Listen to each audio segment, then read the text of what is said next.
You know, only the fight will tell. Because in training, man, there's been endless of times that I got my ass kicked in sparring. Endless amount of times. But at the same time, you know, when there's light camera action, it's time to work, it's time to shine, man. And that's the way I am. I've always been a lights camera action kind of guy. You know, don't judge me by the way I'm doing the sparring, but judge that night. So we're gonna find out on the 16th, see how much Chris Arreola's left. So you haven't had that moment again in the gym? No, actually I haven't. I couldn't let go of my hands. No, I haven't had that moment yet at all. You know, obviously there's always that one time that you're gonna go in the gym, there's gonna be a sluggish day, a day that you're not gonna have, it's not gonna be your day. It happens for everybody. And have I had it in this training camp? Yeah, maybe once or twice. But other than that, man, I feel great, I feel sharp. The main thing is that I'm fighting a lefty, and the first 3-4 times of being in the ring, sparring, it's a little bit different getting inside a lefty. It's different angles, different punches coming from a different angle. Like, oh shit, I wasn't expecting that, but now I'll be ready. So that's the main thing that's probably the hardest part, is finding a lefty and getting used to it. Hey Chris, you talked about being off for two years. How do you overcome that ring rust? How do you eliminate that? The main thing is sparring, man. You can't. One thing is, you could run 100 miles, you could run 30 miles, you could hike Mount Everest, you could do all that, but none of that is ever going to get you ready for a boxing fight, ever. Nothing's better getting ready to boxing than to box. So sparring's been going great. You know, I have a young kid in Oscar Torres that he's a very good up and coming kid.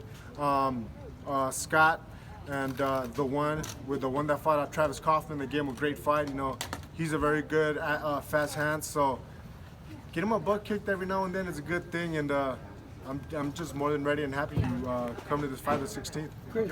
Happy birthday. Thank you. Oh, I that's appreciate right. it, Happy man. birthday. Yeah. Big 3-8. Today's your birthday. You know what?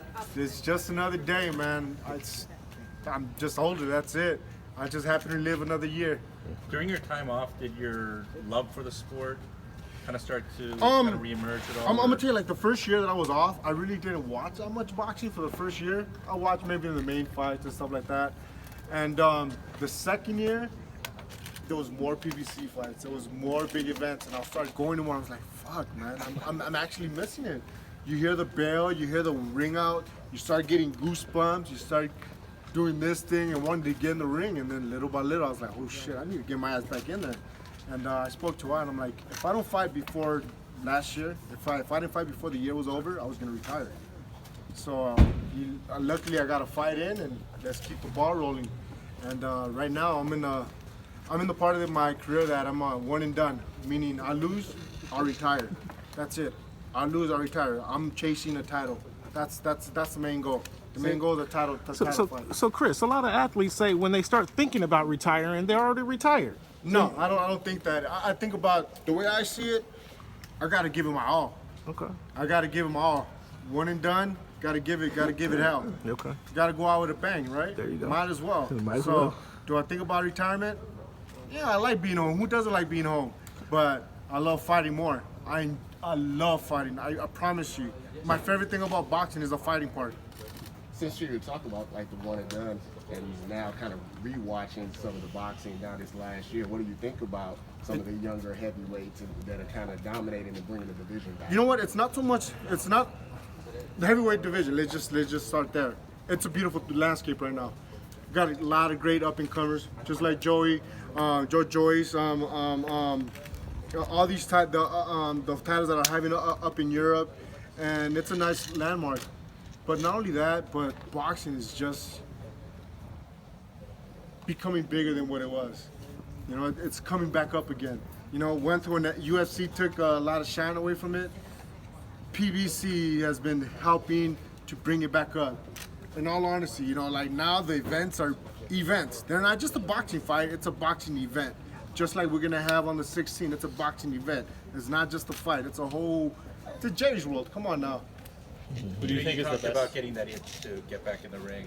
Any concerns at all that, like, you know, say you have your one and done and you walk away. Any concern that might come back again? Do you think you'll have the strength to stay away? Oh, I'm okay with that. I like being home. Like I said, you know, being home is fine with me. But one thing that I'm absolutely sure of, that once it's done, I'm still gonna be involved in boxing one way or another. Who do you feel is the best heavyweight right now in the division? Wilder. hands down, no questions asked, Wilder. Wilder, why? Because you know what? He does what he's supposed to do. Heavyweights are in there to knock motherfuckers out. We're not in there to pity patty. We're not in there to, to wait around and just fucking win a fight. We like winning, but we like knockouts. That's why people love heavyweights. Heavyweights are about knockout. One punch and you're out. And yeah, Wilder does what he's supposed to do in the ring. He knocks people out. He even though some people say he's wild, who gives a fuck? Who cares? He gets what he's in there to do what he's supposed to do. He hurts somebody, he's gonna put you out. Was he the best fighter you've ever fought? Oh no, Klitschko. By far, he was just the smartest fighter I've ever fought. As far as like you want to compare the two, obviously Wilder's the more athletic fighter that I fought. Plain and simple.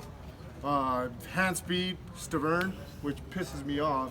Honestly, in all honesty, I have a big gripe with Stavern, man. It bothers me so much. Some man. people say he kind of gave up after he Oh won the my title God, against. it hurts my heart to see him come in at 275, 255, 260. I'm like, motherfucker, dude. I wish I would have got that guy. Honestly, I wish I would have got a fat Stavern. I would have been a world heavyweight champion already. What do you think? What do you think about the potential of a Fury and Joshua fight? That'd be a good fight. But at the end of the day, no one gives a crap about that fight. Everyone wants to watch Joshua. Joshua versus Wilder. That's the main fight. That's the fight everybody wants to watch. Who wins? That's true. I'm taking Wilder, man. I'm taking Wilder the whole way. You know why? Because he beat me. And I want to say I lost to the best. I don't want to say I lost to that guy. All you got is ass kick. Fuck. That's why you're mad at Stavern. Yeah, that's what I'm mad at. It pisses me off. Like, dude, this guy's one of the best heavyweights at the time, at that night, and now he comes in. But regardless of his weight, he's still a dangerous fighter. He's always, that hand speed is still there. That hand power is still there. Big punch.